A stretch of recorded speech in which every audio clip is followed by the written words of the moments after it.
பகல்காம் பயங்கரவாத தாக்குதலின் முதலாம் ஆண்டு நினைவு நாளை ஒட்டி குடியரசு துணைத் தலைவர், பிரதமர் உள்ளிட்டோர் அத்தாக்குதலில் உயிரிழந்தவர்களுக்கு அஞ்சலி செலுத்தியுள்ளனர்.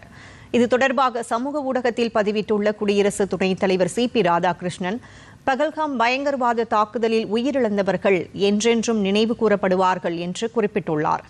அளவிட முடியாத துயரத்தில் உள்ள உயிரிழந்தவர்களின் குடும்பத்தினருடன் இந்தியா உறுதுணையாக நிற்கிறது என்று குடியரசு துணைத் தலைவர் தெரிவித்தார். இத்தகைய கொடூர செயல்கள் அமைதி, ஒற்றுமை மற்றும் மனிதநேயத்தின் நிலையான விழுமியங்களை காப்பதில் நாடு கொண்டுள்ள உறுதியை ஒருபோதும் அசைக்க முடியாது என்றும் அவர் மேலும் கூறினார்.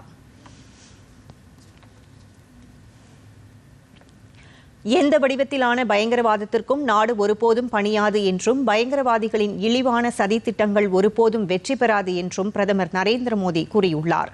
சமூக ஊடக பதிவு ஒன்றில் கடந்த ஆண்டு இதே நாளில் நடைபெற்ற பயங்கரவாத தாக்குதலில் பலியான அப்பாவி உயிர்களை நினைவு கூர்ந்த பிரதமர், பகல்காம் பயங்கரவாத தாக்குதலில் உயிரிழந்தவர்கள் ஒருபோதும் மறக்கப்பட மாட்டார்கள் என்று கூறினார்.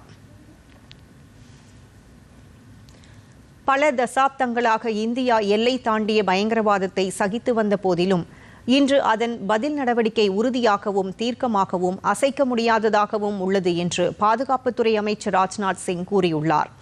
ஜம்மு காஷ்மீரின் பகல்காமில் நடந்த பயங்கரவாத தாக்குதலில் பாதிக்கப்பட்டவர்களுக்கு அஞ்சலி செலுத்திய அவர், தன் மீது ஏற்படுத்தப்பட்ட அந்த காயங்களை நாடு ஒருபோதும் மறக்காது என்று கூறினார். கடந்த ஆண்டு நடைபெற்ற கோழைத்தனமான பகல்காம் பயங்கரவாத தாக்குதலில் உயிர் தியாகம் செய்தவர்களுக்கு தகவல் மற்றும் ஒலிபரப்புத்துறை அமைச்சர் அஸ்வினி வைஷ்ணவ் அஞ்சலி செலுத்தியுள்ளார்.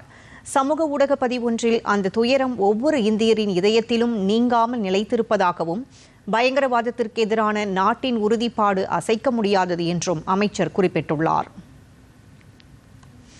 ஜம்மு காஷ்மீர் முதலமைச்சர் உமர் அப்துல்லா வெளியிட்டுள்ள பதிவில், பயங்கரவாதம் மற்றும் வன்முறையை எதிர்த்து போராடுவதில் தனது அரசாங்கம் கொண்டுள்ள உறுதியை மீண்டும் வலியுறுத்தினார். இத்தகைய நிகழ்வு மீண்டும் ஒருபோதும் நடைபெறாமல் இருப்பதை உறுதி செய்ய தேவையான அனைத்தையும் செய்வதில் ஜம்மு காஷ்மீர் அரசு உறுதியுடன் இருப்பதாக உமர் அப்துல்லா தெரிவித்தார்.